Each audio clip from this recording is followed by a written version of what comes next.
یہ بدکردار لڑکی یہاں نہیں رہ سکتی۔ عروج کی گردن پر موجود نشان دیکھ کر انہوں نے اسے حویلی سے باہر نکالا تھا کہ مہد نے اسے آ کر پکڑا تھا۔ وہ تو اس حویلی میں ایک ملازمہ کی حیثیت سے رہ رہی تھی، مگر کل رات نے سب بدل کر رکھ دیا تھا۔ پلیز یہاں مت کیجیے گا، یہ میری محبت کی مہر ہے، سمجھے تم؟ عروج کے بارہا منع کرنے کے باوجود بھی مہد نے اس کی گردن پر دانت گاڑے تھے اور وہ چند ہی لمحوں میں اس کے پورے وجود پر حاوی ہوا تھا۔ اور آج اس کی محبت کی مہر نے اس کے عروج کو بدنام کر دیا تھا۔ عروج بدکردار نہیں ہے، یہ میری عروج جاؤ فارس کو کمرے میں کھانا دے کر آؤ، سنجیدگی سے کہتی ہوئی غزالہ بیگم نے اسے حکم سنایا تھا، جس پر وہ اپنے لب کاٹ کر رہ گئی تھی۔ چھوٹی مومانی جان، وہ مجھے ماموں نے کسی کام کا کہا ہے، میں آپ کو ٹرے لا دیتی ہوں، آپ فارس کے کمرے میں کھانا بھجوا دیں پلیز، اپنا حلق تر کر کے کہتی ہوئی وہ نگاہیں نیچے جھکائے ہوئے گویا ہوئی تھی، جب سامنے سے بے ساختہ مٹھی میں جکڑے گئے بالوں پر کراہ اٹھی تھی۔ تم نے مجھے منع کرنے کی جرت کی، تمہاری ہمت کیسے ہوئی؟ اس گھر میں کوئی بھی مجھے منع نہیں کر سکا، سمجھ آئی؟ جاؤ جا کر فارس کو کھانا دے کر آؤ، اور اگر میں نے تمہیں کھانا دینے کے لیے کہا ہے تو اس کا مطلب ہے کہ تم ہی جاؤ گی، سمجھ میں آئی؟ دھیمی گڑاتی ہوئی آواز میں کہتے ہوئے وہ ایک جھٹکے سے اس کے بال چھوڑتی ہوئی نحوست سے اسے دیکھ گئی تھی، جس پر وہ نہ چاہتے ہوئے جلدی جلدی اپنا سر اس بات میں ہلا گئی تھی، جانتی تھی نافرمانی کرنے کی سزا مزید اذیت کی صورت میں برداشت کرنی پڑے گی۔ تبھی لڑکھڑاتے ہوئے قدموں کے ساتھ ٹرے ہاتھ میں تھامے ہوئے وہ فارس کے کمرے کی جانب بڑھ گئی تھی۔ غزالہ مومانی کا سب سے چھوٹا اور لاڈلا بیٹا فارس گیلانی لب کاٹ کر دروازے پر ہلکی سی دستک دے کر وہ اندر داخل ہوئی تھی، جہاں بستر پر نیم دراز وہ ہاتھ میں موبائل تھامے ہوئے اسے آتا ہوا دیکھ کر گہرا مسکرایا تھا۔ آؤ آؤ جانے من، تمہارا ہی انتظار تھا، کتنا انتظار کراتی ہو تم مجھے، جانتی ہو نا مجھے انتظار کرنا بالکل بھی پسند نہیں ہے۔ چلو اب شرافت سے یہاں آؤ اور مجھے اپنے ہاتھوں سے کھانا کھلاؤ۔ شوق لہجے میں بولتا ہوا وہ اٹھ کر بستر پر بیٹھا تھا، جبکہ پرتجسس نگاہوں سے اس کے ہی وجود کو دیکھا تھا۔ جلا رستے کانپتے ہوئے ہاتھوں میں کھانے کی ٹرے تھامے ہوئے کھڑی تھی۔ آپ پلیز کھانا کھا لیں، مومانی جان ناراض ہوں گی، اپنے لب کاٹ کر بولتی ہوئی وہ ہاتھوں میں ٹرے تھامے ہوئے گویا ہوئی تھی، جس پر وہ ایک جھٹکے سے بستر سے نیچے اترا تھا اور اس کا دل حلق میں آ اٹکا تھا۔ تبھی لڑکھڑاتا ہوا ایک قدم وہ پیچھے لے گئی تھی، جب ایک جھٹکے سے آگے بڑھتے ہوئے وہ اس کے ہاتھ سے ٹرے تھام کر پاس موجود ٹیبل پر رکھ چکا تھا، جبکہ دوسرے ہاتھ سے اس کی کمر کو اپنے مضبوط حصار میں تھاما تھا۔ جب میں نے تم سے کہا ہے کہ مجھے کھانا تم اپنے ہاتھوں سے کھلاؤ گی تو اس کا مطلب ہے مجھے تمہارے ہاتھوں سے ہی کھانا، نہیں تو مجھے کھانا نہیں کھانا، لے جاؤ یہاں سے۔ شوق لہجے میں بولتے ہوئے وہ اپنی ایک انگلی کو اس کے ماتھے سے ناک اور لبوں تک لے کر آتا ہوا گویا ہوا تھا، جبکہ آخر میں اس کے لبوں تک آتے آتے اپنے لب دانتوں میں دبائے تھے۔ پلیز مجھے چھوڑ دیں، مجھے جانا ہے، لڑکھڑاتے ہوئے لہجے میں بولتی وہ اس سے اپنا آپ چھڑانے کی کوشش کر گئی تھی، جس پر ایک جھٹکے سے اسے چھوڑتا ہوا وہ اس کی کلائی مضبوط ہاتھوں کی گرفت میں تھامے ہوئے اسے لے کر بستر کی جانب بڑھا تھا۔ ایک جھٹکے سے اسے بٹھا کر اس کے ہاتھوں میں ٹرے تھماتے ہوئے وہ آرام سے بستر پر پھر سے اسی پوزیشن میں بیٹھا تھا اور اب 3 مرتبہ عروج کو آنکھوں سے کھانا کھلانے کا اشارہ کیا تھا، جس پر وہ بے بسی سے بس اپنے لب کاٹ کر رہ گئی تھی۔ یہ انسان ایسا کیوں تھا؟ وہ اس پر یوں حق جماتا تھا جیسے وہ اس کی کوئی بیوی لگتی ہو، حالانکہ رشتے میں وہ صرف اور صرف کزن تھے۔ اس کا قصور بس یہ تھا کہ ماں کے گزر جانے کے بعد باپ نے دوسری شادی کی تھی تو اسے یہاں ماموں کے آسرے چھوڑ گیا تھا، اور اب یہ سب لوگ اسے نوکروں کی طرح کام لیتے تھے، اور سامنے بیٹھا ہوا یہ خاندان کا سب سے چھوٹا لاڈلا تو اسے اپنی ہی جاگیر سمجھتا تھا۔ چھوٹے چھوٹے نوالے کے ٹکڑے اس کے منہ میں دیتی ہوئی وہ بار بار اپنا حلق تر کر رہی تھی، جبکہ آنکھیں اٹھنے سے انکاری تھی۔ تمہارے ہاتھوں سے کھانا بہت لذیذ لگتا ہے، اور ویسے بھی جب میں ایک بار کہاں کہوں تو بات مان لیا کرو، جانتی ہو نا تمہارے معاملے میں میں کتنا سرفرا ہوں، اس لیے اگلی بار دوبارہ مجھے اپنی بات دہرانے کا موقع مت دینا۔ چند آخری نوالوں پر بھاری گمبھیر آواز میں بولتا ہوا وہ اس کے ماتھے پر جھول رہی بالوں کی ایک لٹ کو کان میں لپیٹ چکا تھا، جبکہ اس کے لرزتے ہوئے ہاتھوں سے نوالا منہ میں لیتے ہوئے اس کی انگلی کو بھی دانتوں میں دبا چکا تھا، جس پر وہ ایک جھٹکے سے اٹھ کر کھڑی ہوتے پھیلی ہوئی آنکھوں کے ساتھ اسے دیکھ گئی تھی۔ وہ مجھے کام ہے، لڑکھڑاتے ہوئے لہجے میں بولتے ہاتھوں میں ٹرے تھامے ہوئے وہ بھاگنے کے انداز میں اس کے کمرے سے باہر نکلی تھی، جبکہ پیچھے فارس گیلانی گہرا مسکرا کر پھر سے دراز ہوتے ہوئے ہونٹوں پر کوئی دھن بجاتے ہوئے اسے سوچ گیا تھا۔ وہ اس کی تھی، اس کی جاگیر، اسے لوٹ کر اس کے پاس ہی آنا تھا، इस दुनिया में अभी कोई ऐसा पैदा नहीं हुआ था जो अरूज यूसुफजई को उसके हाथों से छीन सके। धड़कते हुए दिल के साथ वो सीढ़ियों के पास पहुंची ही थी जब किसी ने उसे कलाई से थामकर अपनी जानिब खींचा था। अचानक हुई इस वारदात पर वो खिलाते हुए सामने वाले के चौड़े सीने में समाई थी। जब एक झटके से अपने कदमों को पीछे लेता हुआ वो उसे एक कमरे में ले गया था। दरवाजा बंद करके उसे दरवाजे के साथ लगाता हुआ वो पुरशौक नजरों से उसे ही देख रहा था। महद, धीमी आवाज में बोलते हुए वो सामने ठहरे हुए नौजवान को देख गई थी। वजाहत से भरपूर वो नौजवान नीली बड़ी बड़ी साहिर आंखें लिए हुए उसे ही देख रहा था। कितनी देर हो गई है, कानों में रुई लगाई हुई है, अपना भी कोई ख्याल है कि नहीं? खाना खाया है सुबह से तुमने?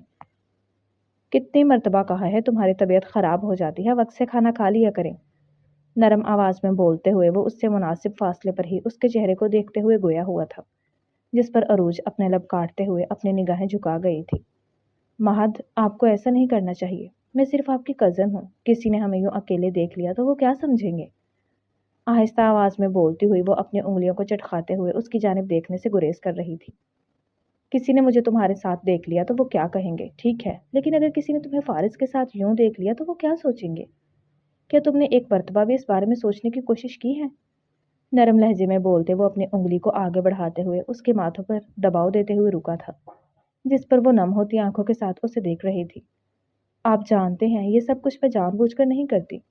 वो मेरे साथ ज़बरदस्ती करते हैं, मुझे अपने कमरे में बुलाते हैं, मुझसे अजीब अजीब फरमाइशें करते हैं, यूं जैसे मैं उनकी कोई मलकियत हूँ। भर आई हुई आवाज़ में कहते हुए वो अपनी आंखें झुका गई थी। सामने ठहरे उस नौजवान को वो रोकर बिल्कुल भी नहीं दिखाना चाहती थी। जानती जो थी कि ये नौजवान उसके ज़रा से रोने पर किस कदर तड़प जाता है। तभी आगे बढ़ते हुए वो जुर्रत करते उसके हाथों को थाम कर अपने लबों से लगा गया था। तो मैं तुमसे कह तो चुका हूँ मुझसे निकाह कर लो, फिर किसी की भी जुर्रत नहीं होगी तुम्हारी जानिब आंख तक उठाकर देखने की। ऐसी अजीब सी फरमाइशें करना तो बहुत दूर की बात है, मगर तुम मुझे संजीदा ही नहीं लेती। तुम्हें लगता है कि मैं तुमसे मजाक कर रहा हूँ। मैं तुमसे अभी के अभी शादी करना चाहता हूँ। मैंने कहा है कि अगर तुम अभी घर में किसी को भी नहीं बताना चाहती तो हम नहीं बताएंगे, जब तक तुम खुद ज़हनी तौर पर तैयार नहीं हो जाती। बस एक मर्तबा हाँ कर दो।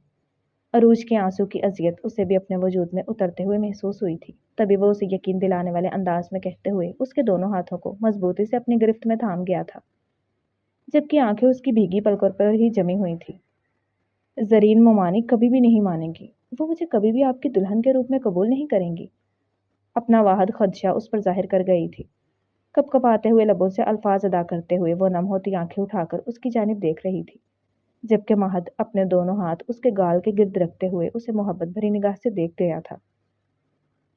जब तक तुम्हारे साथ महद गिलानी ठहरा है तुम्हें किसी भी चीज़ के लिए फिक्रमंद होने की ज़रूरत नहीं है। मैं जब तक जिंदा हूँ तुम्हें हमेशा महफूज रखूंगा। अगर किसी को हम दोनों से मसला होगा तो मैं तुम्हें अपने साथ ले जाऊंगा। तुम मेरी हो, सिर्फ मेरी। तुम पर मेरा हक है और मैं अपना यह हक किसी भी फारिस गिलानी के लिए छोड़ने वाला नहीं। सर्द सी आवाज में जुनूनियत लिए हुए वो गोया हुआ था, जबकि अरूज उसकी जुनूनियत पर अपने सांस तक रोक चुकी थी। मुझे आपसे कोई निकाह नहीं करना। मैं इस घर में सिर्फ और सिर्फ सुकून की जिंदगी गुजारना चाहती हूँ। मुझे ना आपसे ना फारिस से किसी से भी निकाह नहीं करना। जाने दें खुदारा।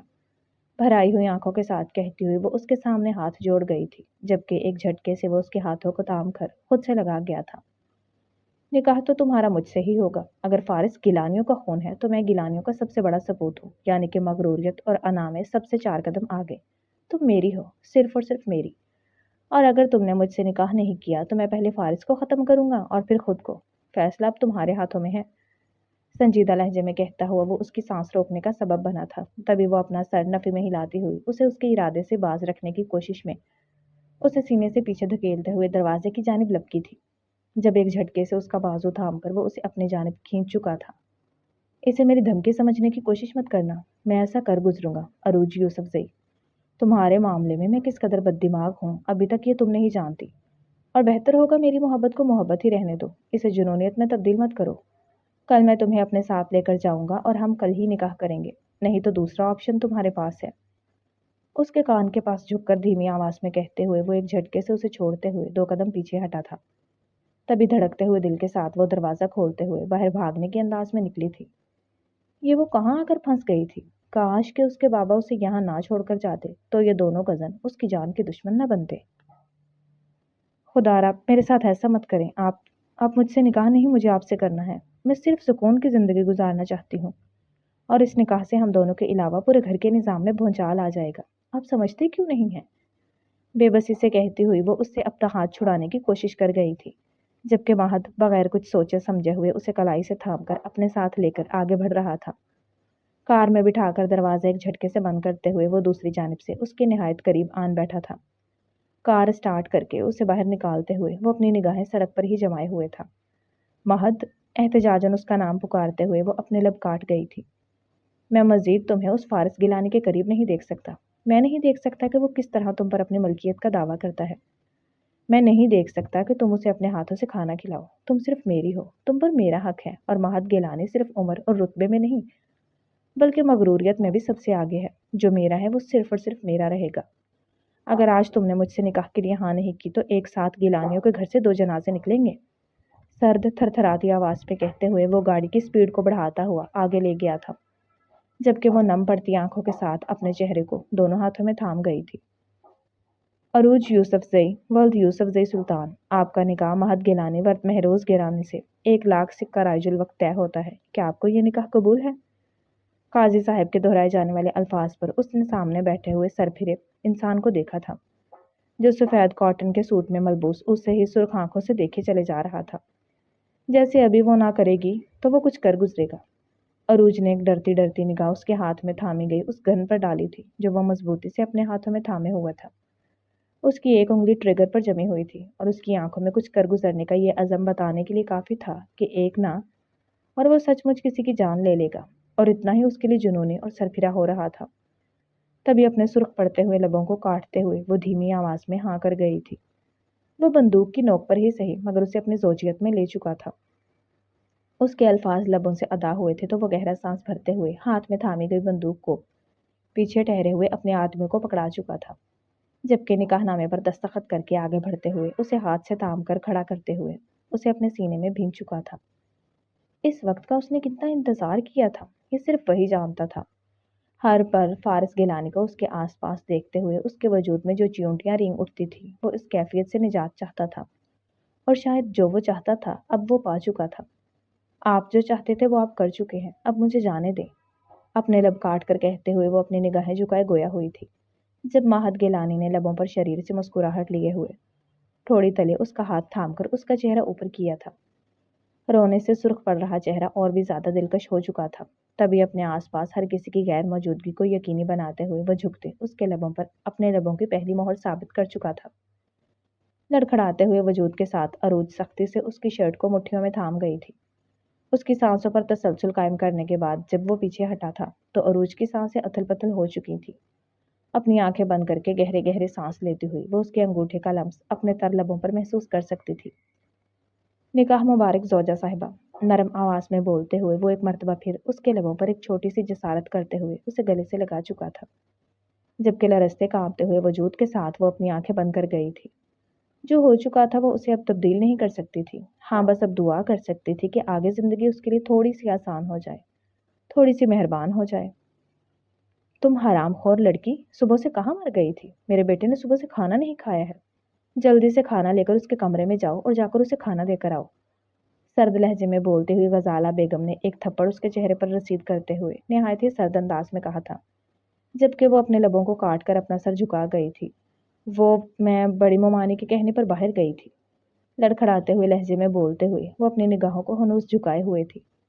तुम्हारी बड़ी मोमानी इतनी अहमियत नहीं रखती, मेरा बेटा सबसे ज्यादा अहम है। जाकर खाना देकर आओ उसे, और आइंदा अगर ऐसी गफलत की मेरे बेटे को खाने में देरी हुई तो मैं तुम्हारी चमड़ी उधेड़ कर रख दूंगी। सर्द आवाज में बोलकर उसे ट्रे की जानिब इशारा करती हुई वो आगे की जानिब बढ़ गई थी। पीछे वो अपने लब काटते हुए गहरा सांस भरकर ट्रे हाथों में उठा गई थी। अपनी आंखों को रगड़कर साफ करते हुए वो अपने कदमों को फारिस गिलानी के कमरे की जानिब बढ़ा चुकी थी। क्या जो कुछ उसके साथ हो चुका था उसके बाद भी वो फारिस गिलानी के इसी तरह चोंचले उठा सकती? बिल्कुल भी नहीं।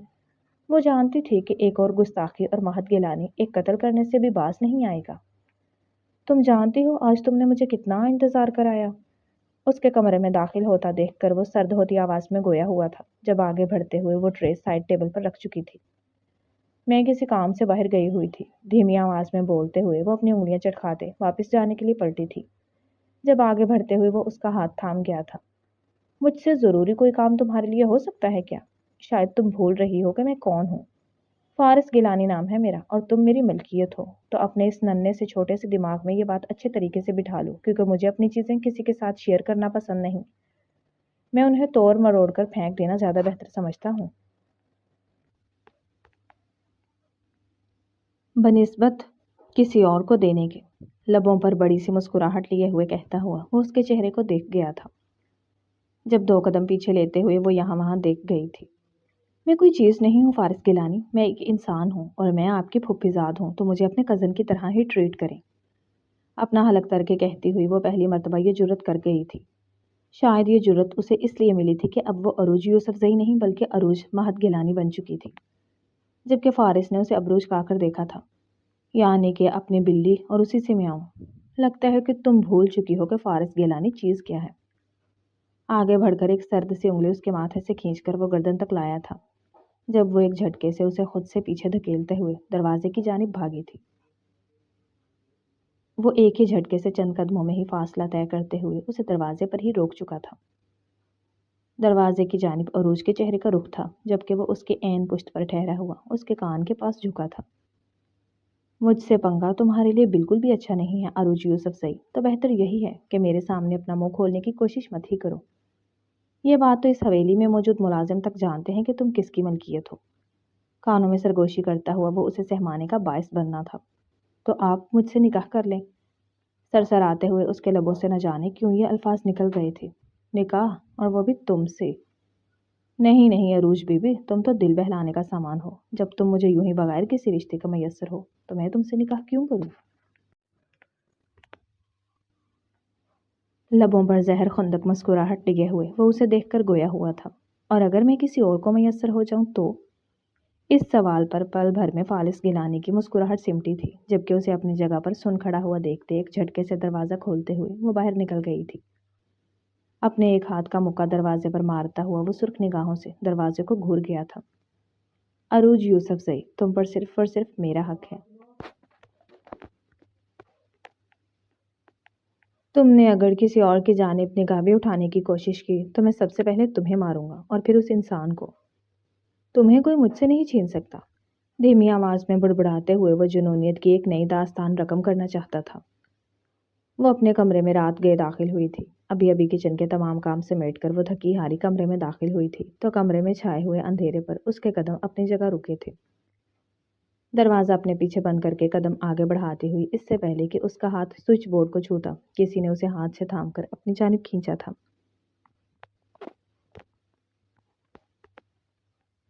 इससे पहले कि उसके लबों से कोई चीख बरामद होती, सामने वाले ने एक झटके से उसके लबों पर अपना तसल्लुत कायम करते हुए उसे कमर से थामकर अपने वजूद का हिस्सा बनाया था, जबकि वो खुद को उससे छुड़ाने की भरपूर कोशिश कर रही थी।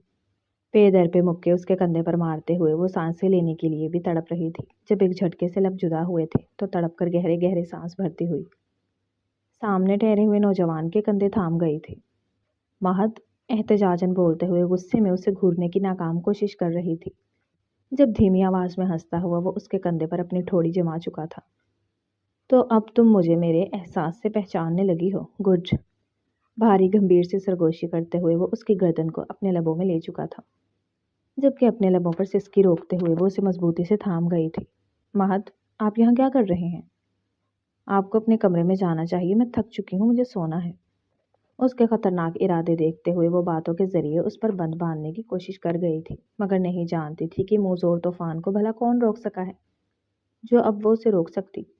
तभी उसे अपनी बाहों के हिसार में उठाता हुआ वो एक झटके से उसे बिस्तर पर फेंकते उसके ऊपर साया फगन हुआ था। मैं तुम्हारा शौहर हूँ, यानी कि तुम मेरे निकाह में मौजूद मेरी बीवी हो। मैं तुम पर हर हक रखता हूँ, अरूज महद गिलानी। तो तुम्हें नहीं लगता कि मुझसे दूर जाने की ये कोशिशें तुम्हें तर्क करनी चाहिए? धीमी सी मुस्कुराहट लबों पर सजाकर कहते हुए वह झुककर एक और मोहर उसके कंधे पर जब्त कर चुका था, जिस पर कसमसाती हुई वो उसे सीने से थामकर पीछे करने की नाकाम कोशिश कर रही थी। हम दोनों का अभी सिर्फ निकाह हुआ है और अभी घर में किसी को मालूम नहीं, ये ठीक नहीं है। अटक अटक कर बोलते हुए वो उसके लबों को जा बजा खुद पर सफर करता हुआ महसूस कर रही थी, जब वो उसके कंधे पर अपने लब रखता हुआ अपने दांत बेदर्दी से गाड़ चुका था। اگر تم چاہتی ہو تو میں ابھی نیچے جا کر اعلان کر دیتا ہوں کہ تم میری بیوی ہو، مجھے کوئی اعتراض نہیں ہے۔ پھر میں تسلی سے تمہیں اپنے کمرے میں رکھ کر تم سے یہ شوہر اور بیوی والی باتیں کر سکتا ہوں۔ لب دبا کر شریر سے انداز میں گویا ہوتے ہوئے وہ اب کی مرتبہ بستر پر خود دراز ہوتے ہوئے اسے اپنے اوپر لے کر آیا تھا۔ ہاتھ اس کی شرٹ کی زپ میں الجھا تو بے ساختہ عروج کی سانسیں حلق میں اٹکی۔ نہیں، وہ کھلا کر بولتے اس سے پہلے کہ وہ اسے روکنے کی کوشش کرتی، وہ ایک ہی جھٹکے میں زپ کو کھینچ کر توڑتا ہوا اس کی گردن میں اپنا چہرہ چھپا چکا تھا۔ جب تم میرے نکاح میں نہیں تھے تب بھی میں خود پر کیسے ضبط رکھتا تھا یہ بات صرف میں جانتا ہوں، اور اب تم میرے نکاح میں ہو تو خود پر ضبط رکھنے کا تو سوال ہی پیدا نہیں ہوتا۔ میں تمہارا شوہر ہوں اور میں تم سے یہ مطالبہ کرتا ہوں کہ تم مجھے سکون اور راحت دو۔ دھیمی سی سرگوشی اس کے کان میں کرتا ہوا وہ اسے بے بس کر چکا تھا۔ تبھی بے دم ہوتے وجود کے ساتھ وہ اپنا آپ اس کے حوالے کرتی ہوئی اپنی آنکھیں بند کر چکی تھی۔ اگلے دن معمول کے مطابق اس کی آنکھ سویرے 4 بجے کھلی تو بستر پر اپنے ساتھ مہت گیلانی کو سوتا ہوا پاتے۔ اس کے گال سرخ پڑے تھے، وہ اسے اپنی باہوں کے حصار میں تھامے ہوئے اپنی ٹھوڑی اس کے کندھے پر رکھتے پرسکون نیند سو رہا تھا، جب کسمس آتے ہوئے وجود کے ساتھ وہ اس کی گرفت سے نکلنے کی کوشش کرتے ہوئے اسے اپنی گرفت مضبوط کرنے پر مجبور کر گئی تھی۔ یہیں رہو، کہیں جانے کی ضرورت نہیں ہے، نیند سے بھاری ہوتی آواز کے ساتھ بولتے وہ اسے اپنے سینے میں بھینچتے ہوئے اس کی گردن میں اپنا چہرہ چھپا چکا تھا۔ مہد، مجھے جانا ہے، سب نیچے اٹھ جائیں گے اور مجھے ناشتے کی تیاری کرنی ہے۔ دھیمی آواز میں اپنے لب کاٹ کر بولتے ہوئے وہ التجایا گویا ہوئی تھی، جس پر وہ مندی مندی اپنی آنکھیں کھول گیا تھا۔ تمہیں کیا ضرورت ہے کسی کا ناشتہ بنانے کی؟ تم یہاں اپنے شوہر کے پاس رہو، اسے خوش کرو۔ بھوچل آواز میں بولتا ہوا وہ اسے کمر سے تھام کر اس کا رخ اپنی جانب موڑ چکا تھا، جب اس کے کندھوں پر ہاتھ رکھ کر خود کو بچاتے ہوئے وہ اس کی آنکھوں میں دیکھتے ہوئے اپنی نگاہیں جھکا گئی تھی۔ آپ نے کہا تھا کہ آپ مجھے وقت دیں گے، ابھی ہم نے گھر میں کسی کو بھی نہیں بتایا ہے۔ ویسے بھی مومانی جان ابھی اتنی جلدی یہ سب کچھ قبول نہیں کریں گے، تو ہمارے لیے بہتر یہی ہے کہ ابھی اس چیز کو ہم چھپا کر رکھیں تب تک جب تک صحیح وقت نہیں آ جاتا۔ دھیمی آواز میں بولتی ہوئی وہ نگاہیں جھکائے اپنے لب کاٹ گئی تھی، جبکہ مہت گیلانی نے اسے سیاہ پڑتی آنکھوں کے ساتھ دیکھا تھا۔ جذبات کی حدت سے اس کا دل پگھلا تھا تو وہ اسے اپنی آغوش میں بھرتے ہوئے اپنے لب اس کی گردن پر لے گیا تھا۔ میں تمہیں ایک شرط پر جانے دے سکتا ہوں، لبوں پر مچلتی ہوئی مسکراہٹ کو دبا کر وہ دھیمی آواز میں گویا ہوا تھا، جبکہ انگوٹھے سے اس کا نچلا لب رگڑا تھا۔ وہ کیا ہے؟ کپ کپاتی ہوئی آواز میں بولتے وہ دھڑکتے دل کے ساتھ اسے دیکھ گئی تھی۔ تمہیں مجھے کس کرنا ہوگا، سرگوشی مانند الفاظ اس کی آنکھوں میں آنکھیں ڈال کر بولتے ہوئے اس کے لبوں پر پھونک مار چکا تھا، جبکہ عروج کی سانس تو اس کے مطالبے پر خشک ہوئی تھی۔ پلیز یہ نہیں، اب مجھ سے کوئی بھی اور بات کہہ لے میں وہ ہر بات ماننے کو تیار ہوں، بس یہ نہیں۔ وہ جانتا تھا کہ کس قدر جان جاتی تھی عروج کی پیش قدمی کرتے ہوئے، اور اب وہ اسی چیز کا مطالبہ کرتے ہوئے نہایت ہی آرام دہ تاثرات کے ساتھ اسے دیکھ رہا تھا۔ میں تمہیں بتا چکا ہوں جو میں چاہتا ہوں، آگے تمہاری اپنی مرضی ہے، یا تو میرا مطالبہ مانو یا پھر یہیں رہو، مجھے جانے کی جلدی نہیں ہے۔ لب دبا کر بولتا ہوا وہ اس کے پریشان چہرے کو دیکھ رہا تھا، اسے تنگ کرنے کا اپنا ہی مزہ تھا۔ اچھا، آپ اپنی آنکھیں بند کریں، دھیمی آواز میں بولتے ہوئے وہ اپنے لب کاٹ گئی تھی۔ ارے میں آنکھیں بند کر کے کیا کروں گا، مجھے تو تمہیں آگے بڑھ کر کس کرتا ہوا دیکھنا ہے۔ سنجیدہ سی ابھرنے والی آواز پر وہ شوخی لبوں میں دبا گیا تھا۔ مہد، احتجاجاً اس کا نام پکارتے ہوئے وہ اسے گھور گئی تھی۔ اچھا ٹھیک ہے، میں تمہاری بات مان رہا ہوں، گہرا سانس بھر کر کہتے ہوئے وہ اپنی آنکھیں بند کر چکا تھا، جس پر دھڑکتے ہوئے دل کے ساتھ اپنے دونوں ہاتھ اس کے کندھے پر جماتی ہوئی وہ اس کے نزدیک آئی تھی۔ حلق تر کرتے ہوئے اپنے سرخ انابی لبوں کو اس کے لبوں کے ساتھ مس کیا تھا تو ایک کرنٹ کی لہر تھی جو دونوں کے وجود میں دوڑتی چلی گئی تھی۔ تبھی ایک جھٹکے سے اسے کمر سے تھام کر نیچے بستر پر گراتا ہوا وہ اس کے اوپر سایہ فگن ہوا تھا۔ یہ چیٹنگ ہے، بوکھلا کر ابھی وہ کچھ بول نہیں لگی تھی جب وہ اس کے لبوں کو اپنی گرفت میں لیتے ہوئے اس کے دونوں ہاتھ تھام کر بستر سے لگاتے اسے بے بس کر چکا تھا۔ محبت میں ہر ایک چیز جائز ہے، آنکھ دبا کر بولتا ہوا وہ اس کے وجود پر پھر سے اپنا تسلسل قائم کر چکا تھا۔ فارس، تم یہاں کیا کر رہے ہو؟ وہ کچن میں کام کر رہی تھی جب اپنے پیچھے کھٹکے کی آواز سنتے ہوئے ایک جھٹکے سے پلٹی تھی۔ سامنے ٹھہرے ہوئے فارس گیلانی کو دیکھتے ہوئے اس کا سانس حلق میں ہی خشک ہوا تھا، کیونکہ وہ جن نگاہوں سے اسے دیکھ رہا تھا اس کی ان شفاف آنکھوں کا مطلب بخوبی سمجھتی تھی۔ کچھ قدم لڑکھڑا کر پیچھے ہوئے تھے جب وہ آنکھوں میں سرد سا تاثر لیے ہوئے آگے بڑھا تھا۔ تمہاری ہمت کیسے ہوئی مجھے فارس گیلانی کو نظر انداز کرنے کی؟ تم ہمارے ٹکڑوں پر پلنے والی لڑکی، تمہاری یہ جرت؟ سرد آواز میں بولتے ہوئے وہ اپنی نگاہوں کو اس کے وجود پر ٹکائے ہوئے قدم قدم چلتے ہوئے اس کی جانب بڑھتا، جبکہ وہ اپنے قدم پیچھے بڑھاتی ہوئی کاؤنٹر سے جا لگی تھی۔ خوفزدہ سی نظروں سے اسے اپنی جانب بڑھتا ہوا دیکھ کر وہ اپنی سانس تک روک چکی تھی، جبکہ اس کے نزدیک آن ٹھہرتے ہوئے وہ جھکتا ہوا اس کی آنکھوں میں دیکھ گیا تھا۔ ایسی کون سی چیز ہے جس پر تمہیں شے مل رہی ہے؟ کیا تم نے خود کو افضل سمجھنا شروع کر دیا ہے یا پھر خود کو کسی اور ہواؤں میں اڑا رہی ہو؟ عروج یوسفزئی، مجھے بتانا پسند کرو کہ معاملات آخر کیا ہیں؟ طنزیہ انداز میں گویا ہوتے ہوئے وہ اپنے دونوں ابرو اچکا کر گویا ہوا تھا، جبکہ عروج نے اسے خوفزدہ نگاہوں سے دیکھتے ہوئے اپنی آنکھیں بند کی تھی۔ وہ کبوتر کی طرح اس تمام صورتحال سے بس نگاہ چرا لینا چاہتی تھی، جب اپنے بازو پر وحشتناک گرفت محسوس کرتے ہوئے وہ خوفزدہ سے دھڑکتے ہوئے دل کے ساتھ اس کے ہاتھوں کا لمس خود پر محسوس کر گئی تھی۔ اسے بے اختیار اس لمس سے کراہت محسوس ہوئی تھی۔ وہ کسی اور کی نکاح میں موجود اب کسی کی بیوی تھی، ایسی کوئی بھی بات نہیں ہے۔ تم کیا چاہتے ہو مجھ سے فارس؟ بے بسی سے کہتی ہوئی وہ اپنی آنکھیں کھول کر خوفزدہ سی آنکھوں سے اس کا چہرہ اپنے قریب دیکھ گئی تھی۔ مجھے ہر ایک چیز چاہیے، مجھے تم چاہیے، تم میری ہو۔ تمہیں یہ اجازت نہیں کہ تم مجھے نظر انداز کر کے کسی اور کا انتخاب کرو۔ تمہاری سانسوں تک پر میں اپنا اختیار چاہتا ہوں، کیا تم میرے لیے اتنا نہیں کر سکتی؟ اپنی گردن کو ترچھا کر کے کہتا ہوا وہ اپنے الفاظ پر زور دے کر گویا ہوا تھا، جبکہ وہ سانس روکے ہوئے یک تک اس کے چہرے کو اپنے بے انتہا نزدیک محسوس کر رہی تھی۔ ابھی ہاتھ آگے بڑھا کر اس کے چہرے کو چھونا چاہا ہی تھا جب پیچھے سے کسی نے اپنی ہتھیلی کی زوردار ضرب دروازے پر ماری تھی۔ وہ دونوں چونک کر پیچھے کی جانب متوجہ ہوئے تھے، جہاں مہت گیلانی سرخ پڑتی ہوئی آنکھوں سے ان دونوں کو ایک دوسرے کے قریب ٹھہرے ہوئے دیکھ رہا تھا۔ تم؟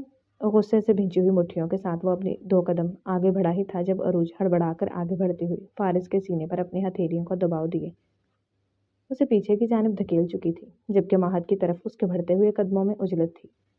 وہ فارس مجھ سے کھانے کا پوچھنے کے لیے آئے تھے، حلق تر کر کے ہمت کرتی ہوئی وہ گویا ہوئی تھی۔ تبھی بغیر ان دونوں پر ایک بھی نگاہ ڈالے ہوئے وہ کچن سے باہر کی جانب نکل گئی تھی۔ ان دونوں کے درمیان کھڑے ہونا یوں تھا جیسے آگ اور پانی کے درمیان کھڑے ہونا، اور وہ اس آگ پانی کے کھیل میں پڑنا نہیں چاہتی تھی، جبکہ پیچھے وہ دونوں ایک دوسرے کو آنکھوں ہی آنکھوں میں گھور گئے تھے۔ ایک کی آنکھوں میں تپش تھی تو دوسرے کی آنکھوں میں سرد مہری۔ اب دیکھنا یہ تھا کہ کون دوسرے کو جھلساتا تھا اور کون اپنے وجود سے سامنے والوں کو منجمد کرتا تھا۔ سارے دن کی تھکی ہاری وہ ابھی اس وقت آنکھیں بند کر کے پرسکون ہونے کی کوشش کر رہی تھی جب آرام سے کوئی کمبل سرکاتا ہوا اس کے بے انتہا نزدیک دراز ہوا تھا۔ مہت کے مہنگے عطر کی خوشبو اس کی ناک سے ٹکرائی تھی تو وہ بے اختیار اپنی آنکھیں بند کرتے ہوئے گہرا سانس کھینچ رہی تھی۔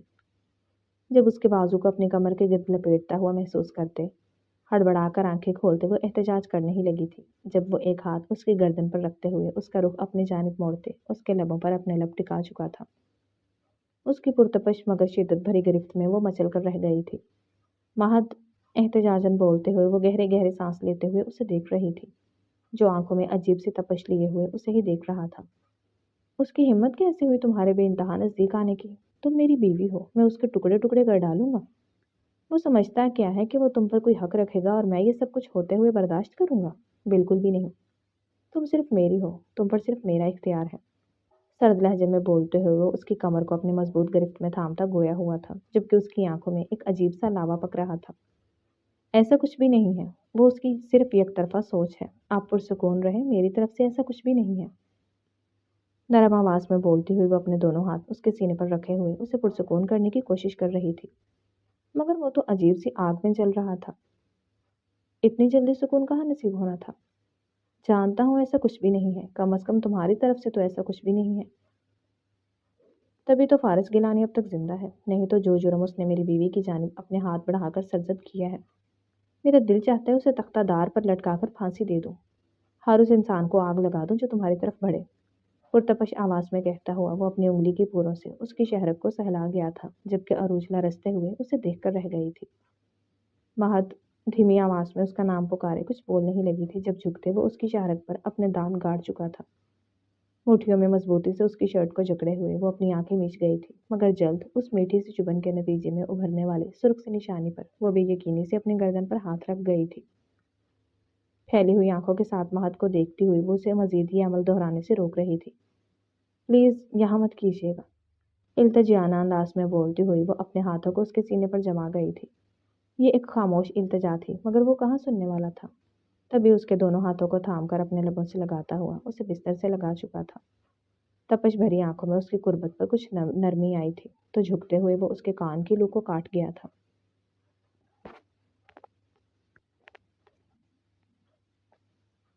ये मेरी मोहब्बत की मोहर है, समझी तुम? अरूज के बारहा मना करने के बावजूद भी महद ने उसके गर्दन पर दांत गाड़े थे। उसकी शिद्दत के सुर्ख निशान गर्दन पर जा बजा वाज़े दिखाई दे रहे थे। जब वो अपने काम से पूरी तरह मुतमईन उसकी गर्दन को देखते हुए हल्का सा मुस्कुराया था। अब तुम मेरे रंग में खूबसूरत लग रही हो। धीमी सरगोशी करते हुए वो अपनी नाक उसकी गर्दन से सहलाते हुए उसकी खुशबू को अपने वजूद में उतार चुका था, और वो चंद ही लम्हों में उसके पूरे वजूद पर हावी हुआ था। सांसों की तेज से उभरती हुई आवाज कमरे में वाजे हुई थी, तो कमरे में हर तरह की रोशनी का रास्ता रोक दिया गया था।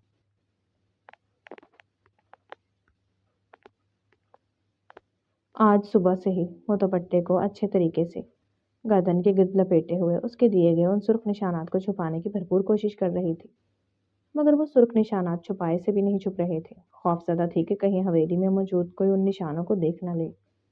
तभी अब उन सब की मौजूदगी में किचन में घुसी हुई वो अपने काम को निपटा देने की कोशिश कर रही थी, ताकि वो बाहर ही ना जाए। जब कदम कदम चलते हुए गजाला बेगम अंदर दाखिल हुई थी, उसे बड़ी नजरों से घूरा था, जो आज काफी बदली बदली सी दिखाई दे रही थी। उसकी जानिब बढ़ते हुए वो ऐन उसकी पुश्त पर आन ठहरी थी, जबकि एड़ियों के बल ऊपर उठते हुए सामने की जानिब झांकना चाहा था। तभी उसकी निगाह अरूज की गर्दन पर पड़े हुए सुर्ख निशानात पर पड़ी थी। हक धक से अपनी निगाहों को उसकी गर्दन पर जमाए हुए वो अपने लबों पर हाथ रख गई थी। तुम बदकिरदार लड़की, मैं जानती थी कि तुम्हारा किरदार शिफाफ हो ही नहीं सकता, चिंगारती हुई आवाज में कहती हुई गजाला बेगम ने उसे बाजू से दबोचकर अपनी जानिब खींचा था, जिस पर वो हैरत से फटी फटी आंखों के साथ सामने ठहरी हुई अपनी मोमानी को देख गई थी। मोमानी, ऐसा कुछ भी नहीं है। मनमनाते हुए उसने बोलने की कुछ कोशिश की ही थी, जब आगे से बालों पर पड़ती हुई जोरदार गिरफ्त पर अपनी आंखें मीच गई थी। अब तुम मुझे समझाओगे कि कैसा है और कैसा नहीं? तुम्हारी गर्दन पर नजर आते ये निशानात वाज़ह तुम्हारी बदकिरदारी की दलील दे रहे हैं, और तुम अभी भी मुझसे जुबान दराजी करने की सोच रही हो। तुम जैसी बदकिरदार लड़की को हम इस हवेली में बिल्कुल भी नहीं रख सकते। निकलो यहाँ से। सर्द लहजे में बोलते हुए वो उसके बाजू को दबोचकर बाहर की जानिब अपने कदम बढ़ा चुकी थी। घर के एक एक फर्द चलकर उन दोनों की जानिब आए थे। आखिर उन्हें भी तो इस तमाशे में बेहद दिलचस्पी थी। क्या हो रहा है? सरसराती सी बड़ी मुमानी की आवाज पर वो अपने लब भींच गई थी। आए आए, आप भी देखें कैसे ये बदकिरदार लड़की हमारे घर को दागदार कर रही है। निकालें इसे घर से बाहर। न जाने किसके गुनाह की निशानियां गर्दन पर लिए फिर रही है। कम वक्त मनहूस मारी, फनकारती हुई आवाज में कहती हुई गजाला बेगम ने उसे बाहर की जानिब धकेला था, जब वो एक झटके से लड़खड़ाते हुए फर्श पर गिरी थी। दोनों कोहनियां बुरी तरह जख्मी हो चुकी थी। ये क्या कह रही है गजाला? क्या सचमुच तुमने ऐसा किया है? अपनी पत्थर आंखों को उरूज के चेहरे पर जमा कर कहती हुई जरीन बेगम ने उसे घूरा था, जो फटी फटी आंखों से उन सबको ही देखे चले जा रही थी। वो आखिर क्या करती? न जाने वो इन सब झमेलों में कैसे फंस गई थी। उसका तो इन सब से दूर दूर तक कोई वास्ता नहीं था। वो तो इस घर के मकीनों से दूर रहना चाहती थी, मगर उसकी ये मजबूरी वक्त के साथ जाती भी कहाँ। आंखें मीच कर महत का तस्वर किया था, मगर हकीकत बहुत दर्दनाक चीज थी। वो आखिर यहाँ सबके सामने एतराफ भी कर लेती तो क्या उसके पास कौन सा सबूत था? और अगर महद उसे अपनाने से इनकार कर देता तो? यह ख्याल ही उसे जख्मी किए हुए था। उसकी खामोशी पर जरीन बेगम ने सर्द तासुरात के साथ उसे देखा था।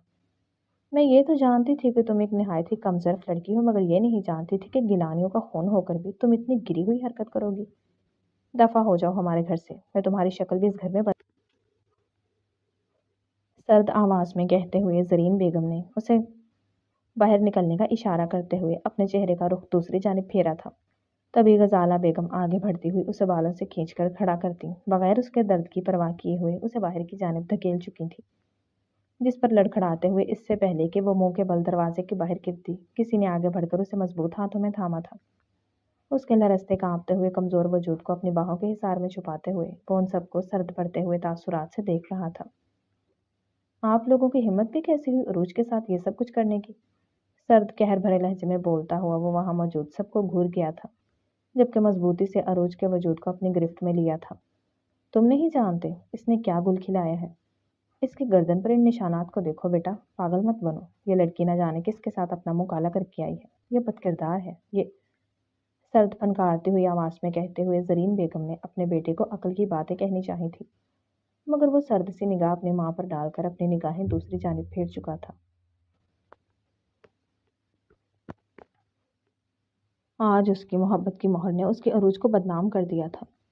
عروج بد کردار نہیں ہے، یہ میری بیوی ہے، اور خبردار کسی نے میری بیوی کی جانب آنکھ اٹھا کر دیکھنے کی جرت بھی کی تو میں ان کی آنکھیں نوچ ڈالوں گا۔ پرعزم لہجے میں بولتے ہوئے وہ عروج کو اپنے بازو کے حصار میں تھام کر اس کا سر اپنے سینے سے لگا چکا تھا، جبکہ اب کی مرتبہ گھورنے کی باری باقی سارے لوگوں کی تھی جو حق دق سے عروج اور اسے ایک دوسرے کے بے انتہا نزدیک دیکھ رہے تھے۔ عروج کانپتے ہوئے اپنی آنکھوں کو بند کرتے اس کے سینے میں پناہ لے چکی تھی، جبکہ وہ ان سب کو گھور رہا تھا جو اس کی بیوی پر بدکرداری کا الزام لگا گئے تھے۔ یہ تم کیا کہہ رہے ہو؟ ہوش میں تو ہو؟ سب سے پہلے چنگاڑتی ہوئی آواز زرین بیگم کی بھری تھی، جس پر باقی سب بھی اپنے ہوش میں آئے تھے۔ یہ لڑکی نہ جانے کون سا کالا جادو سیکھ کر آئی ہے جو سارے گھر کے مرد اس کے ہی اسیر ہوئے چلے جا رہے ہیں۔ میں کہتی ہوں بھابھی، گھر سے باہر نکالیں اس آفت کی پڑیا کو، نہیں تو آپ کے بیٹی کو یہ لے اڑے گی، پھنکار کر کہتی ہوئی غزالہ بیگم نے اسے گھورا تھا۔ پہلے اس کا بیٹا اور پھر اب ان کے خاندان کا سب سے بڑا سپوت، وہ سب کے سب اس عام سی لڑکی کے پیچھے کیوں لگے ہوئے تھے؟ ایسا کیا خاص تھا؟ خوبصورت تو وہ تھی، مگر ان کے خاندان میں اس کے ساتھ کی لڑکیاں اور بھی زیادہ خوبصورت تھیں، مگر ان کے گھر کے مردوں کو نہ جانے اس لڑکی میں کیوں دلچسپی تھی۔ گھور کر کہتی ہوئی وہ ان دونوں کو دیکھ رہی تھی۔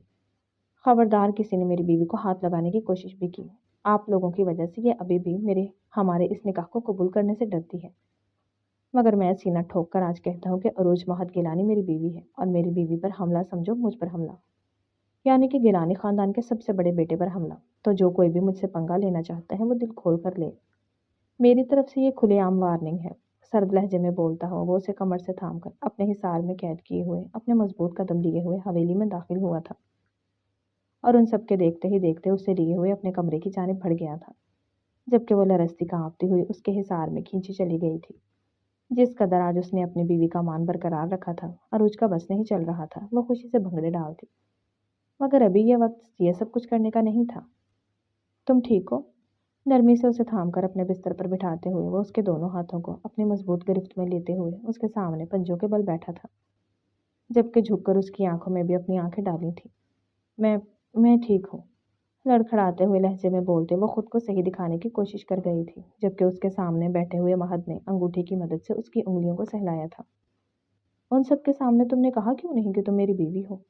کیا تمہیں یہ سب کچھ کہتے ہوئے کوئی شرم محسوس ہو رہی ہے، یا پھر تم مجھے اپنا شوہر سمجھتے ہو جو تمہیں سب کے سامنے چھوڑ دیتا؟ سنجیدگی سے اس کی آنکھوں میں دیکھ کر کہتا ہوا وہ سوال ہوا تھا، جبکہ اس کے بعد عروج اپنا سر جھکا گئی تھی۔ ایسی بات نہیں ہے، میں بس آپ کو پریشان نہیں کرنا چاہتی تھی، میں آپ کو کم نہیں سمجھتی، میں خود کو آپ کے لائق نہیں سمجھتی۔ خاندان بھر کی لڑکیاں آپ سے شادی کی خواہش مند ہیں، مگر آپ نے مجھ سے شادی کی ہے۔ میں نہیں چاہتی کہ آپ کو آگے چل کر کسی بھی چیز کا پچھتاوا ہو کہ آپ نے مجھے چھوڑ کر کسی اور لڑکی سے شادی کیوں نہیں کی۔ مجھے سمجھ نہیں آ رہا تھا اس وقت میں کیا کروں۔ سر جھکا کر بولتی ہوئی وہ ٹھہر ٹھہر کر گویا ہوئی تھی، جبکہ سامنے بیٹھے ہوئے مہد نے اسے دیکھتے ہوئے گہرا سانس بھرتے ہوئے اٹھ کر اس کے ساتھ بستر پر بیٹھا تھا۔ نرمی سے اس کے ایک ہاتھ کی انگلیوں میں اپنی انگلیاں الجھاتے ہوئے وہ اس کے چہرے کو دیکھ گیا تھا، اور پھر نرمی سے اس کے کندھے پر اپنا بازو حائل کرتے ہوئے اسے اپنے حصار میں لے چکا تھا۔ میں نے تمہارا انتخاب تمہاری خوبصورتی سے نہیں کیا ہے، میں تمہیں اپنانا چاہتا تھا، میں تم سے شادی جیسا پاکیزہ بندھن جوڑنا چاہتا تھا، میں تمہیں چاہتا تھا اور ہمیشہ چاہتا رہوں گا۔ تمہیں کسی بھی چیز کو لے کر خود کو کمتر سمجھنے کی ضرورت نہیں ہے۔ جب تک میں ہوں تمہیں ہمیشہ اپنی حفاظت میں لوں گا، اور میں ہمیشہ تمہارا انتخاب کروں گا۔ مسکرا کر کہتا ہوا وہ اسے اپنی محبت کا مان بخش رہا تھا، جبکہ عروج ہر گزرتے پل کے ساتھ خود کو اور بھی زیادہ اوپر اٹھتے ہوئے محسوس کر رہی تھی۔ یہ وہ وجیحہ شخص تھا جس پر پورے خاندان کی لڑکیاں اپنی نگاہیں ٹکائے بیٹھی تھیں، مگر وہ اس کا انتخاب کر رہا تھا، اور صرف ایک مرتبہ نہیں، ہر مرتبہ کے لیے۔ وہ کیوں کر خوش نہ ہوتی؟ ابھی ابھی وہ باتھ روم سے نہا کر نکلی تھی جب اس کے کمرے کا دروازہ بجا تھا۔ مہد سختی سے اسے وارن کرنے کے گیا تھا کہ فی الحال کے لیے وہ حویلی میں موجود کسی سے بھی بات نہیں کرے گی۔ جانتا جو تھا کہ وہاں موجود ہر ایک انسان اس کا دشمن ہے، اور مہد سے نکاح کر لینے کے بعد تو وہ لوگ اور بھی زیادہ اس کے دشمن بن چکے تھے۔ تبھی وہ ہچکچاتے ہوئے اپنی انگلیوں کو مروڑ گئی تھی۔ سمجھ نہیں آ رہا تھا کہ کیا کرے اور کیا نہیں، مگر یوں بار بار ہوتی ہوئی دستک پر وہ خاموش بھی تو نہیں بیٹھ سکتی تھی۔ تبھی قدم قدم دروازے کی جانب بڑھ گئی تھی۔ کون ہے؟ ہچکچا کر پوچھتے ہوئے وہ آہستہ سے دروازہ کھول چکی تھی، مگر سامنے موجود جس شخصیت کو دیکھا تھا دہل کر اپنے قدم پیچھے لیے تھے۔ اس سے پہلے کہ وہ جھٹ سے دروازہ اس کے منہ پر بند کرتی، اپنے بازو کے وار سے دروازہ کھولتے ہوئے وہ اندر داخل ہوا تھا۔ تمہیں کیا لگا تم اس مہد سے نکاح کر لو گی تو میں تمہیں بھول جاؤں گا؟ मैं तुमसे इतनी आसानी से दस्तबरदारी दे दूंगा? मैंने तुमसे कहा था कि तुम मेरी मलकियत हो। किसी भी कीमत पर मैं तुम्हें हासिल करके रहूंगा, और अगर तुम मुझे हासिल नहीं हो तो मैं तुम्हें मार डालूंगा। और फारिस गिलानी अपने वादे का निहायत ही पक्का इंसान है, ये तुम आज देख लोगी। सुर्ख पड़ती हुई आंखों से सामने ठहरी हुई कांपती हुई अरूज को देखकर कहता हुआ वो अंदर दाखिल हुआ था, और एक ही झटके से उसे उठाकर अपने कंधे पर बोरी की तरह डाला था, जबकि वो चीखती चिल्लाती एहतजाज करती हुई उसके शिकंजे में फड़फड़ाकर रह गई थी। अपने मजबूत कदमों को लिए हुए वो महत के कमरे से बाहर अपने कदम बढ़ा चुका था। हवेली के गेट पर पहुंचते हुए न जाने कितने मुलाजमों ने उसे मुंह पर हाथ रखे हुए देखा था, मगर वो बगैर किसी की परवाह किए हुए मजबूत भारी कदमों को लिए हुए बाहर की जानिब बढ़ गया था। हवेली से बाहर निकलकर अपनी गाड़ी की जानिब बढ़ते हुए वो एक झटके से दरवाजा खोलकर उसे अंदर पटकने वाले अंदाज में बिठा चुका था, जबकि वो उसकी इस कैद में फड़फड़ाकर रह गई थी। तुम मुझे कहाँ लेकर जा रहे हो फारिस? खुदा के लिए मुझे छोड़ दो। महत बहुत ज्यादा परेशान हो जाएगा, मैं अब तुम्हारी भाभी हूँ। बहती हुई आंखों के साथ कहती हुई वो बार बार दरवाजा खोलने की कोशिश कर रही थी, मगर फारिस खतरनाक हद तक स्पीड दिए हुए गाड़ी को हवा के दोष पर बढ़ाए चले जा रहा था। जब उसकी बात पर इतनी जोर से स्टीयरिंग व्हील को थामे हुए था कि हाथों की नसें वाज़ेह हुई थी। खामोश रहो, एक और मर्तबा तुमने महत का नाम लिया तो मैं यही गाड़ी किसी खाई में धकेल दूंगा। फिर मैं देखता हूँ कि तुम्हारे लबों से फिर यह नाम कैसे अदा होता है। गुर्राती हुई आवाज में कहते हुए गाड़ी को मजीद स्पीड दिए हुए आगे बढ़ा ले गया था, जबकि वो एक नज़र आसपास दौड़ते हुए मनाजर को देखती हुई खौफजदा सी नजरों से सामने का मंजर देख रही थी, जहाँ गाड़ी अपनी पूरी जोबन से बढ़ती चली जा रही थी, और वो खौफ से सुकड़ते हुए दिल के साथ ये होता हुआ देख रही थी। तुम तुम मुझे यहाँ क्यों लेकर आए हो फारिस? अपना हलक करके कहती हुई वो उसे देख गई थी, जो अपनी आंखें सामने जमाए हुए स्टीयरिंग व्हील को मजबूती से थामे हुए था, ऐसे कि उसकी उंगलियां सफेद पड़ रही थी। मैंने तुमसे कहा था कि तुम पर सिर्फ और सिर्फ मेरा हक है। जिस दिन तुमने किसी और की जानिब देखने की जुर्रत की, जिसने तुम्हें मुझसे छीनने की कोशिश की, उस दिन 2 कत्ल मेरे हाथों होंगे, और आज ये वो दिन है। सरदंदाज में कहते हुए वो अपनी गर्दन को तिरछा किए हुए उसे देख गया था, जो खौफजदा सी आंखें फैलाए हुए उसे देख रही थी। मत करो, खुदा के लिए ऐसा मत करो। मैं तुम्हारी मलकियत नहीं हूँ, मैं महद की बीवी हूँ, मैं तुम्हारी भाभी हूँ। खुदा के लिए मुझे वापस जाने दो, महद मेरा इंतजार कर रहा होगा। खौफजदा से कहती हुई वो एक हाथ दरवाजे पर रखे हुए उसे खोलने की भरपूर कोशिश कर रही थी, मगर गाड़ी का दरवाजा लॉक था, जिसे वो चाहकर भी खोल नहीं सकती थी। महद, महद, महद, हर बार महद क्यों? हर बार हर अच्छी चीज महद के हिस्से में क्यों आती है? कभी ये अच्छी चीज फारिस के हिस्से में क्यों नहीं आती? मैं भी तो गिलानियों का खून हूं, तो फिर तुमने मेरा इंतखाब क्यों नहीं किया? तुमने सिर्फ और सिर्फ उस महद का इंतखाब क्यों किया? तुम जानती हो, तुम हमेशा से जानती थी मैं तुम्हारे बारे में कितना पॉजेसिव हूँ, मगर तुमने उसका इंतखाब किया। हर किसी ने उसका इंतखाब किया। तुम लोगों ने मुझे छोड़कर उसका इंतखाब किया। आखिर ऐसा क्या है उस महद में जो मेरे पास नहीं है? तुमने ऐसा क्यों किया? ये चीख कर कहते हुए वो अपने दोनों बाजुओं से थामकर झंझोड़ता गोया हुआ था, जबकि वो खौफजदा सी आंखों के साथ अपने सांस तक रोके हुए उसे जुनूनी होता हुआ देख रही थी। उसकी जुनूनियत हद से बाहर निकलते हुए देखकर वो अपने सांस तक रोके हुए थी। फारिस, खुदा का वास्ता है मुझे जाने दो, बेबसी से कहती हुई वो अब रोने लगी थी। टिप टिप बहते हुए आंसुओं के साथ वो खौफजदा से अपना चेहरा दोनों हाथों में छुपा गई थी, जब वो आगे बढ़ते हुए उसे बाजू से थामकर अपनी जानिब खींच चुका था। अगर अपनी जान प्यारी है तो अभी के अभी अपने उस चहेते शौहर को फोन करो और उससे कहो कि तुम्हें उससे तलाक चाहिए। मैं तुम्हें इतनी आसानी से उसका होते नहीं देख सकता। तुम सिर्फ मेरी हो, सिर्फ और सिर्फ मेरी। मैं चाहे तुमसे निकाह करूं या ना करूं, तुम पर सिर्फ और सिर्फ मेरा हक है, और मैं अपना यह हक कभी भी नहीं छोड़ने वाला। सरदंदाज में बोलते हुए वो उसे मजीद खौफजदा कर गया था, जब वो अपना सर नफी में हिलाते हुए उसे उसके इरादे से बाज रखने की कोशिश कर रही थी, मगर उसकी ये तमाम कोशिशें ज़ाया होती हुई दिखाई दे रही थी। मैं ऐसा नहीं करूंगी। मैं अपने शौहर से तलाक नहीं लेना चाहती, और मैं तुम्हारे लिए भला तलाक क्यों लेने लगी जो मुझसे निकाह तक नहीं करना चाहता? मैं अपने पुरसुकून घर को सिर्फ और सिर्फ तुम्हारे इस पागलपन की कैफियत के लिए कुर्बान नहीं कर सकती। सुना तुमने फारिस? फट पड़ने वाले अंदाज में बोलते हुए वो एक झटके से अपना हाथ छुड़ा चुकी थी। ऐसा है तो ऐसा ही सही, अब तुमने खुद मुझे मजबूर किया है कि मैं दो दो कत्ल अपने हाथों में लूं। अजीब जुनूनी कैफियत में कहते हुए वो एक झटके से गन जेब से निकाल चुका था। उसके सर पर गन रखते हुए एक अजीब सी मुस्कुराहट ने फारिस के लबों का अहाता किया था, जबकि अरूज ने उसे सफेद पड़ते हुए चेहरे के साथ देखा था। तुम ऐसा नहीं कर सकते, बेयकीनी से कहते हुए उसकी आवाज़ फटी फटी सी थी। मैं ऐसा कर सकता हूँ। मैं तुम्हारे लिए किसी भी हद तक जा सकता हूँ। मैं फारिस गिलानी, गिलानियों को खून हूँ। मैं अपनी चीज़ों के लिए जुनूनी हूँ, पागल हूँ, और मैं अपना दावा कभी भी तर्क नहीं करूँगा। मैं तुमसे कभी भी दस्तबरदारी नहीं दूंगा। عجیب سی کیفیت میں کہتے ہوئے وہ اس سے پہلے کہ ٹریگر دباتے ہوئے گن کو چلاتا کسی نے گاڑی کے شیشے میں کچھ دے مارا تھا۔ شیشہ ایک جھٹکے سے ٹوٹا تھا تو کچھ ٹکڑے وہیں لگے رہ گئے تھے۔ جب آگے بڑھتے ہوئے اپنے ہاتھوں سے اس شیشے کو توڑتے ہوئے وہ زخمی لہو لہان ہوتے ہاتھوں کے ساتھ دروازہ کھول گیا تھا۔ وہ اور کوئی نہیں بلکہ مہت گیلانی تھا۔ اپنی بیوی عروج مہت گیلانی کے لیے وہ کسی بھی حد تک جا سکتا تھا۔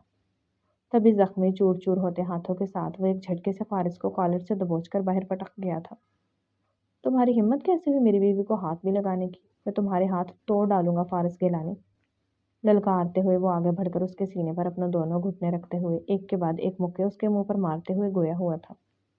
جب عروج ڈگمگاتے ہوئے قدموں کے ساتھ باہر نکلی تھی، کپ کپاتی ٹانگوں سے آگے بڑھتے ہوئے اس نے مہت کو روکنا چاہا تھا، مگر مزید پاگل جنونی سی کیفیت میں وہ فارس کو پیٹتا ہی چلا جا رہا تھا۔ مہت، وہ مر جائے گا، کپ کپاتے ہوئے لبوں سے کہتی وہ اس کے کندھے کو تھام گئی تھی جو ایک اور مکہ اٹھائے ہوئے بس اسے مارنے کو تھا۔ اچانک سے عروج کے ہاتھوں کے آن لمس پر رک کر اس کی جانب دیکھا تھا، جو بڑی بڑی خوفزدہ آنکھوں سے اسے دیکھ رہی تھی، اور پھر ایک جھٹکے سے اس کے وجود کو وہیں چھوڑ کر اٹھ کھڑا ہوا تھا۔ دونوں ہاتھوں کو آگے بڑھا کر اسے کھینچ کر اپنے سینے میں دبوچتے ہوئے وہ اس کے ماتھے پر اپنے لب رکھ چکا تھا۔ تمہیں فکر کرنے کی ضرورت نہیں ہے، میں آ گیا ہوں، میں تمہیں کچھ بھی نہیں ہونے دوں گا۔ نرم جذبات سے بھرپور لہجے میں بولتے ہوئے وہ اسے اپنے حصار میں لے چکا تھا۔ اپنے لب عروج کے ماتھے پر رکھتے ہوئے وہ اس وقت دھڑکتے ہوئے دل کے ساتھ اسے بے حد نزدیک محسوس کر رہا تھا۔ اگر اسے آنے میں دیر ہو جاتی تو نہ جانے یہ فارس اس کی عروج کے ساتھ کیا کرتا۔ یہ خیال اس کا دل دہلا رہا تھا۔ مہت، میں ٹھیک ہوں، لڑکھڑاتے ہوئے لہجے میں بولتی وہ اس کی پناہوں سے آزاد ہونا چاہتی تھی، مگر ایسا ہو نہیں سکا تھا۔ مہت نے اس کے کندھے پر ہاتھ رکھتے ہوئے اسے ایسا کرنے سے روکا تھا۔ مجھے محسوس کرنے دو کہ تم ٹھیک ہو، اس وقت مجھے بس تمہیں محسوس کرنا ہے۔ اگر میں نے ایسا نہیں کیا تو میں پاگل ہو کر کیا کر جاؤں گا اس کا مجھے خود بھی اندازہ نہیں ہے۔ عجیب شدت بھرے لہجے میں بولتے ہوئے وہ اس کے ماتھے پر بار بار لب رکھتے ہوئے خود کو یقین دہانی کرا رہا تھا، جبکہ وہ اس کی پناہوں میں اپنی آنکھ بند کر چکی تھی۔ اگر اس کی پناہوں میں محفوظ تھی تو وہ بس یہی تحفظ چاہتی تھی۔ ختم شد۔ ڈیئر ریڈرز اینڈ لسنرز، کیسا لگا آپ کو مکمل ناول؟ کمنٹس میں ضرور بتائیے گا۔ ناول اچھا لگا ہو تو ویڈیو کو لائک کر دیں، دوستوں کے ساتھ شیئر کر دیں اور چینل کو سبسکرائب کر دیں تاکہ آنے والا ہر نیا ناول آپ تک پہنچتا رہے۔ کل ملتے ہیں ایک نئے ناول کے ساتھ، تب تک کے لیے اپنا خیال رکھیے گا۔ اللہ حافظ۔ سرد آواز میں کہتے ہوئے زرین بیگم نے اسے